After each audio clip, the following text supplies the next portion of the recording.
sa pag-drop by dito sa ating channel. Marami pong salamat. Yan.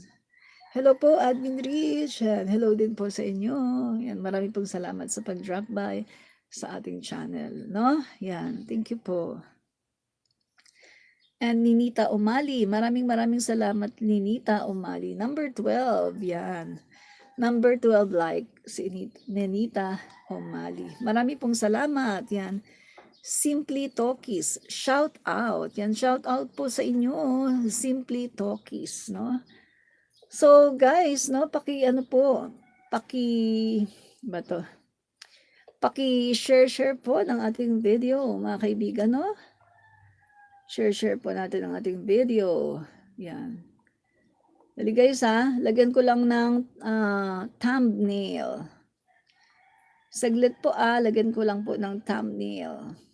Yung atin pong live. Yan. Okay. Yan. Okay. Ang atin pong topic ngayon ay hindi ka above the law. Sara Duterte, no? Hello. Yan. Simply Talkies. Hello daw sa iyo, no? Nenita, hello daw sa iyo, sabi ni Simply Talkies, no? Hello daw sa iyo, Ninita. Ang sabi po ni Simply Talkies. Yan. Marami pong salamat, no? Dali guys, lagay lang tayo ng say goodbye. Yan. Okay. Wait po. Yan. Lagay lang tayo para tayo maganda. Tingnan. Yan. Yan. Hello daw po. No, Nenita. Maraming salamat. Yan. Yan. Okay. So, sino pa?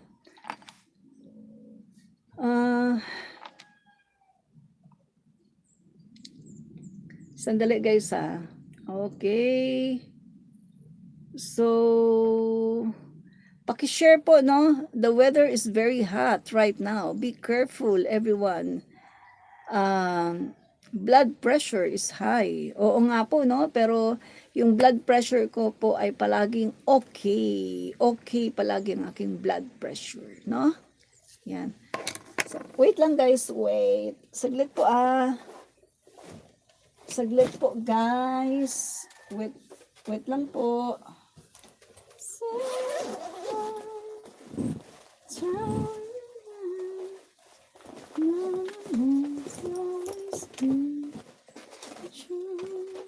Yan.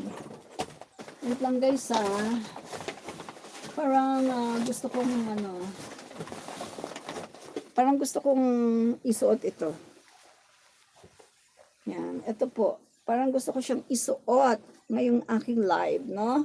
Sandali guys, suot ko lang to Yan, binili ko sa Malaysia.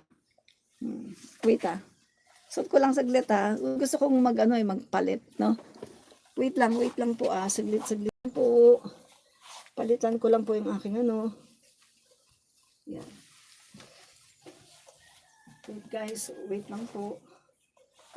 Yan, gusto ko lang para bago ko siya malabhan, no? Suot ko siya bago ko siya labhan. Tingnan ko kung maganda.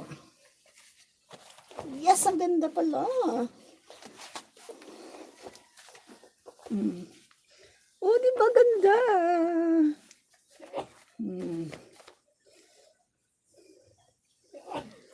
Yan, binili. Yan, oh, di ba ganda? Binili siya sa Malaysia. Maganda ba guys? Bagay ba sa akin? Dali Ano ba yan? Nag-ayos pa? Yan. Yan. Yan. The weather is very hot right now. O nga no, be careful. Sa atin pong mga kababayan, no, be careful po tayo kasi very hot po ang ating weather. Yan, mga kaibigan, no. So, tayo lang po ay share po, no? Share po natin. Paki-share naman po yung ating yung ating live ngayon sa inyo pong mga kaibigan, no? So, bago po tayo mag-start, no, share lang po muna natin sa ating pong group. Okay, share ko lang po sa group natin Okay. Kayo din po habang po tayo ay nagse-share, paki-share na rin po sa inyong mga group 'no, yung atin pong, live. 'Yan. 'Yan, okey. Samahan niyo po ako mga kaibigan 'no, dito po sa ating live, dito po sa Admin Reach, 'yan. Maraming pong salamat. 'Yan, okey. So, na-share na natin 'no, 'yan. Okey. So, ayan na nga mga kaibigan 'no, sino pa? Sino pa yung mga nandito? Basa-basa muna tayo. Wala pa 'no, wala pa. Nabasa ko na yung mga nandito, si Nenita Umali, si Simply Talkies 'no, tsaka si Bernard V7R. 'Yan, marami pong salamat 'no. So, dito na po tayo sa ating, first topic. 'Yan. So, ito po mga kaibigan 'no, si VP Sara Duterte po, siya po ay hindi above the law 'no. Hindi ka above the law, Inday Sara Duterte 'no. So, tandaan mo 'yan 'no. So, mga kaibigan 'no, eto po mga guys, basa lang tayo ng konti 'no. Oo nga naman guys 'no. Ito pong ginawa ni Vice President Sara Duterte na pagmumura 'no, sa ating pangulo at pagbabanta na, ipapatsugi ay isa pong tabu 'no. 'Pag sa ibang bansa po kapag ginawa mo po 'yan 'no, sa mga bansang katulad ng kahit sa Amerika 'no, 'pag ginawa mo 'yan mga kaibigan 'no, ay mahaharap ka talaga 'no sa, mahaharap ka sa isang paglilitis at maaari kang maparusahan 'no. So, may isang, hindi na maiiwasan 'no, mga katotohanan na dapat harapin ng ating bansa, guys 'no. Kung sa Amerika, yung pagbabanta laban sa pangulo ay hindi agad na tinutugunan 'no ng bansa, pero or ng batas mga kaibigan. Pero sandali nagkamali ako. Kung sa Amerika ay, tinutugunan agad yung mga pagbabanta 'no, sa pangulo, dito naman sa bansa natin ay hindi kaagad natutugunan 'no. So, parang kapag maliit na tao, ayan, puwede agad na, hulihin, ikulong. Pero kapag malaking tao, katulad ni Vice President Sara Duterte, na nakita natin na, nagtatapang-tapangan at nag-aasta na above the law, parang ang hirap-hirap na maparusahan o mausig 'no. Siyempre ginagamit po niya ang kanyang mga impluwensiya. Alam naman po natin mga kaibigan na sa 6 na taon 'no, ang kanyang tatay ay, naging presidente ng Pilipinas at hanggang ngayon ay marami pa rin silang mga galamay 'no, dito sa ating bansa. Marami pa ring galamay at in fact mga kaibigan 'no, majority ng mga, associate justices 'no, diyan sa Korte Suprema ay appointed pa ni dating Pangulong Duterte. So, nakita natin mga kaibigan na dito po sa bansa po natin guys 'no, malinaw man na malinaw po mga kaibigan na may mga tao na katulad po 'no ni Vice President Sara Duterte na ginagamit po yung kanyang impluwensiya, ginagamit po 'no yung kanyang, makinarya 'no, yung as a Vice President of the Philippines para umiwas sa accountability 'no. At nagawa nga po niya 'yan 'no last year mga kaibigan nung siya ay pinapa-impeach 'no, ay nagawa po niya na mapa-archive yung kanyang, impeachment. Sandali, inano ko lang kasi parang, nahihirapan ako na nasa ibaba yung aking tingin 'no, 'yan. So, pina-archive po niya ang kanyang impeachment 'no sa nung, last year at, siya po ay nagtagumpay. Kasi nga guys 'no, ang Korte Suprema, majority po ng mga associate justices diyan ay talaga namang appointed pa ni Rodrigo Duterte. So, 'yan po mga kaibigan 'no, yung, hindi maganda 'no sa, nangyayari 'no sa ating bansa na meron tayong mga politician na gumagamit pa ng kanilang, impluwensiya para maka-evade, no, sa batas, sa ngipin ng batas. So eto guys, bakit sa Pilipinas, no, tila pinagtatakpan na kapag sangkot ay ang mismong Vice President of the Philippines, no. So ito, may malinaw na usapin ng rule of law, equal protection of the law at national security, no, mga kaibigan. Dito po sa Pilipinas, kung ang ordinaryong mamamayang Pilipino ay pwedeng hulihin dahil dito sa salita, lalong-lalo na dapat na hinuhuli yung mga opisyales na nasa kapangyarihan. Kasi mga kaibigan, biruin mo, kung sila ay nasa kapangyarihan at nagagawa nila ito sa isang presidente, no, na katulad ng ating Pangulo ng Pilipinas, ay how much more kayang-kaya nilang gawin ito sa mga maliliit na tao, 'di ba? Na katulad po natin. Kung yung ating presidente ay nakakayan-kayanan lang ni Vice President Sara Duterte na pagbantaan, ay how much more ang mga katulad natin na mga maliliit na tao. O di ba mga kaibigan, no? Tama yung sinasabi ko. So dito guys, no, tingnan natin guys, dapat nating alalahanin na ang posisyon ng isang government official kapag mas mataas, mas lalo dapat na mas matindi at mas malaki ang kanyang pananagutan. Pero yung nangyayari ngayon mga kaibigan ay kakaiba kasi hindi po ganoon guys, no? Nakikita natin na pag mataas ay ikaw pala ay what you call that mga guys, ikaw pala ay parang untouchable, no? Kapag mataas, untouchable ka pala at hindi ka pala pwedeng ma-prosecute dahil ikaw ay mataas at nagagamit mo ang iyong mga makinarya para maka-evade sa batas. O, di ba? So, eto guys, no, facts lang tayo dito, hindi feelings. Palagi kong sinasabi na facts lang tayo at hindi feelings. Tingnan nyo sa ilalim ng Article 9, no, Section 2 ng 1987 Constitution. Ang sabi dito, ang Vice Presidente ay isang impeachable officer na maaring matanggal sa pwesto dahil sa betrayal of public trust, other high crimes, at ang pagbabanta laban sa Pangulo, sa First Lady at saka sa dating Speaker of the House. Hindi ito simpleng init lang ng ulo, mga kaibigan. Ito ay paglabag sa Constitution, paglabag sa sinumpaang tungkulin at pagwasak sa tiwala ng bayan or betrayal of public trust. So walang immunity suit, no? Walang immunity from suit itong si Vice President Sara Duterte. Hindi po siya katulad ng ating Pangulo na meron pong immunity, no? So, ibig sabihin yan mga kaibigan, pwedeng kasuhan itong si Vice President Sara Duterte. Pwedeng imbestigahan sa NBI at sa DOJ. Pwedeng arestuhin kung merong probable cause.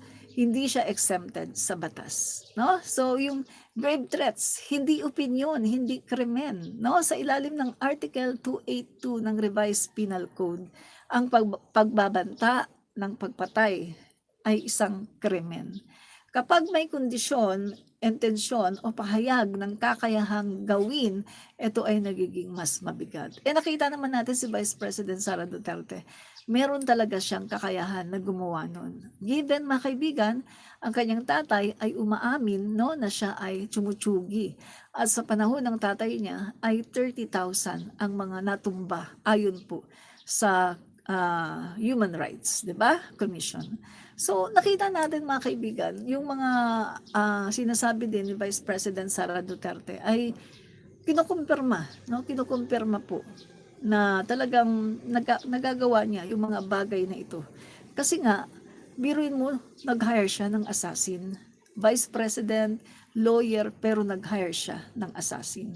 So meaning to say mga kaibigan, kung ito ay nagagawa niya sa pinakamataas na leader ng ating bansa, how much more sa atin na mga mahihirap. Kaya itong ganitong klaseng politiko, nakakatakot ito kapag ito ay naupo sa pwesto. Wala po tayong kalaban-laban na mga mahihirap. Kapag tayo po ay nagustuhan na itsugi, tsugi agad. Kasi gano'n yung niya mga kaibigan, wala sa kanyang rule of law. Walang batas-batas. Ang batas po ay siya. no? Hindi po niya ginagalang ang batas, no? So ito mga kaibigan, no, mabigat po ito eh. Yung pagbanggit ng assassin, hindi po biro yan. Ito po ay intimidation, psychological coercion, criminal threat. Yan guys, no?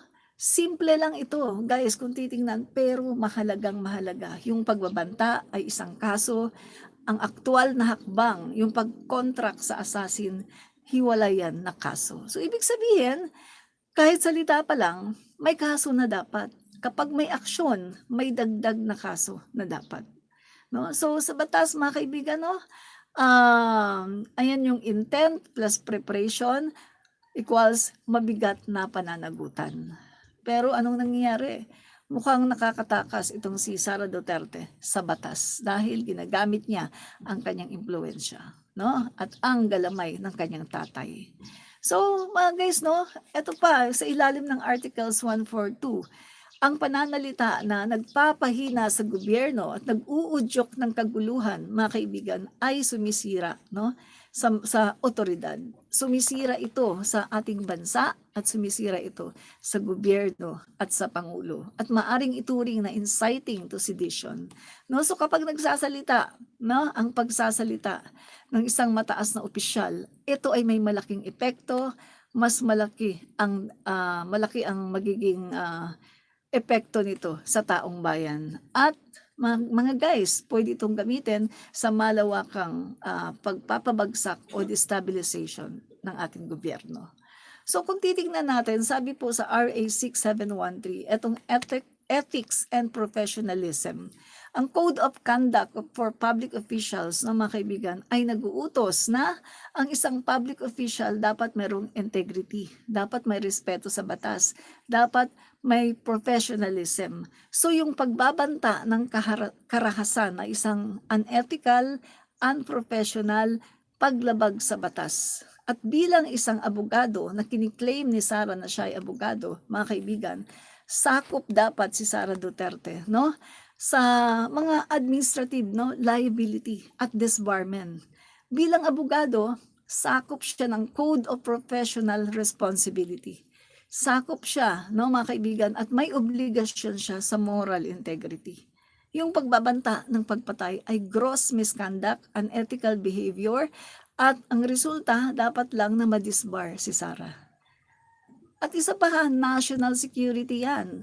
Kapag ang target ay ang Pangulo, ang First Lady at ang Speaker of the House, yan ay personal, hindi yan personal na away, hindi yan banta na para lang sa Pangulo or sa Speaker or sa First Lady. Ito ay banta para sa estado ng gobyerno, di ba? Ng Pilipinas. So, mga guys, no, kaya may obligasyon dito yung PNP, NBI, DOJ na mag-imbestiga. At kasuhan, si Sara dapat ay kumikilos na agad sila.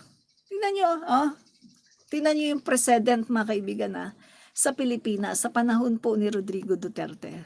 Eto, Reynaldo Orculio. Kilala nyo si Orculio, no? Yung Bisaya na mura ng mura kay Duterte, no? 41 years old na salesman mula sa Agusan del Norte. Inaresto dahil sa Facebook post na buang gago si Rodrigo Duterte. Inaresto siya. Ano yung issue? Guys, warrantless arrest. Inaresto ng Duterte admin ng walang warrant. Tingnan mo yan, walang ano, di ba? Walang due process. Sino pa? Itong si Romel Mas, yung public school teacher mula sa Zambales, nag-post ng 50 million bounty laban kay Duterte. Anong nangyari? Inaresto, inciting to sedition. RA 10175, violation of RA 6713. Tingnan nyo yan, mga kaibigan.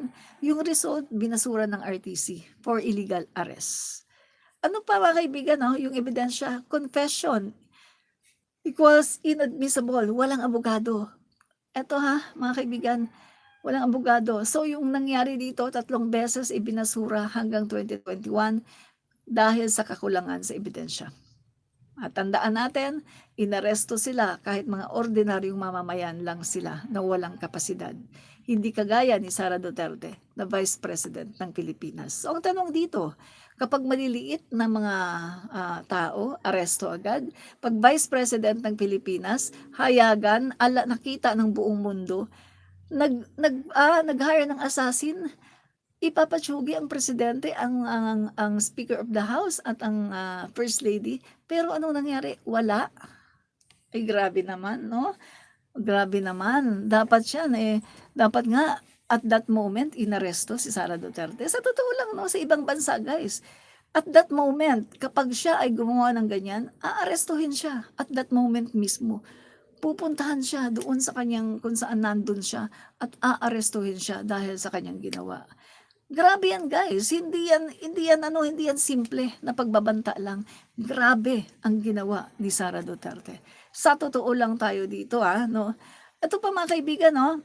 US standard. Ito, zero tolerance to, May inaresto dahil sa pagbabanta laban kay Donald Trump.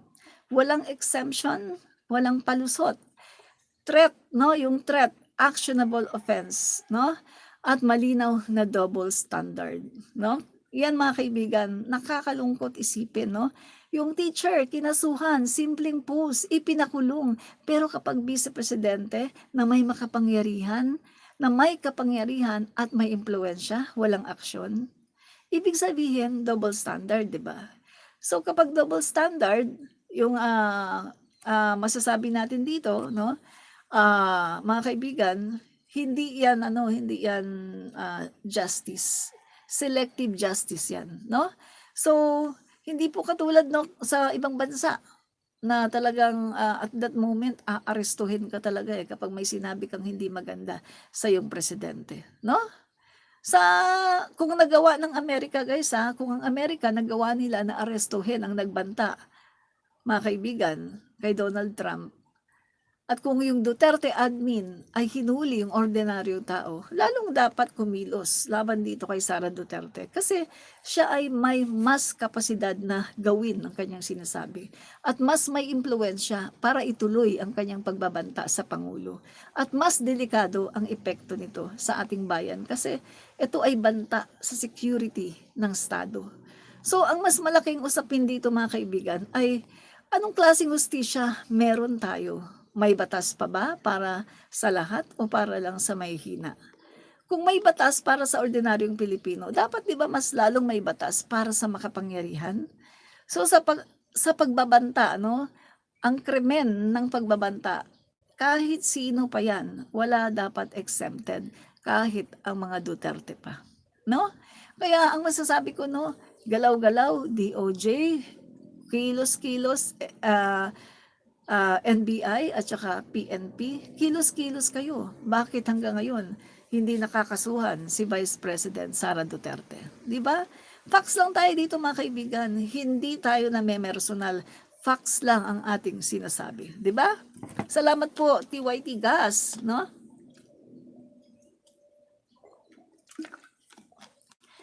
Maraming salamat kay Danova Valdez. Here in the Philippines, Sara was afraid to be freed and rule for president like that in the Philippines. Si Sara po kasi ay unang-una sa lahat ganon. Hindi pwedeng maging presidente yung ganon. Dadalhin tayo niyan sa impyerno, no? Kaya nakakatakot na magka-presidente ng ganon. Babagsak ang ating ekonomiya at ang Pilipinas. Yan. Okay, no? Maraming po salamat. Shout out po, no? TYT Gas, salamat po sa panunood. Teddy Ter Castillo, salamat po sa panunood. Bestie Zapata, Hulicam, salamat po sa panunood. Eddie Lar 3057, salamat po. Marami pong salamat sa panunood. Bernard V7R, Nenita Umali, salamat po. Simply Talkies, Rolando Serino 700, marami pong salamat sa panonood. Teresa Villanueva Bagilar, salamat po sa panonood. At saka si Dreambird Francis 2584, salamat po sa panonood. Jessica Basag 4351, marami pong salamat sa panonood. John Milby, salamat po sa panonood. Aris 15, I7I, salamat po sa panonood. Oliver Rojas H3D, marami pong salamat. Empress 4B, salamat po. Archie Lacson 1876, salamat po. Huli Cams, salamat po, maraming salamat. At Rolando Giray 457, June Realibit, salamat po. Impress 14B, Balud 682, maraming salamat. Holy Cams, Rolando Giray 457, Charles Di Guzman 7349, salamat po. Yan, at saka kay Donato Cambre. Yan, marami pong salamat. TYT Gas, yan. Okay, sino pa ba? Ajof Las Piñas Jr., salamat po. Teddy Telero, salamat po. Yan. Micole Arian Medina, salamat po. Dano Valdez, thank you. Kentoy, salamat, no? Edilar, Eduday, Dudes 8788, salamat po. Basti Zapata, salamat po, no? JMB, salamat. Okay. Danny Reynaldo 1265, thank you, no, sa panonood. Thank you guys, na maraming po salamat sa panonood at mamaya po muli. God bless. This is Admin Rich, Commentarista. Bye-bye! Love ya!